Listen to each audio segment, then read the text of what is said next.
তাড়াতাড়ি রেডি করা যায় একটা রেসিপি দেখাচ্ছি। লাঞ্চের জন্য আমি একদম ঝটপট কয়েক পিস ইলিশ মাছ নামিয়ে নিয়ে একটু লবণ হলুদ দিয়ে হালকা মেখে তেলের মধ্যে জাস্ট একটু ভেজে নিয়েছি।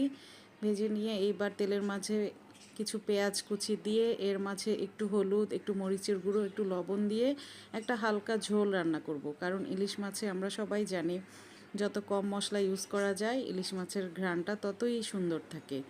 এই যে পেঁয়াজ কষানো হয়ে গেল, এর মাঝে এবার আমি ঝোল দিয়ে মাছগুলো দিয়ে দিলাম। হয়ে গেল ইলিশ মাছের ঝোল। এইদিকে মাছগুলো হতে থাক, এর মাঝে কয়েকটা কাঁচা মরিচ দিয়ে দিলাম। আমি এর সাথে ইলিশ মাছের সাথে অবশ্যই একটু বেগুন ভাজি লাগবে।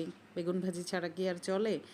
তো বেগুন কয়েক পিস, বড় বেগুনের পিস নিয়ে সেটাতে হলুদ লবণ মাখিয়ে রেডি করে নিলাম।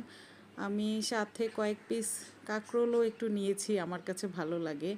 এইগুলোকে এবার একটু চালের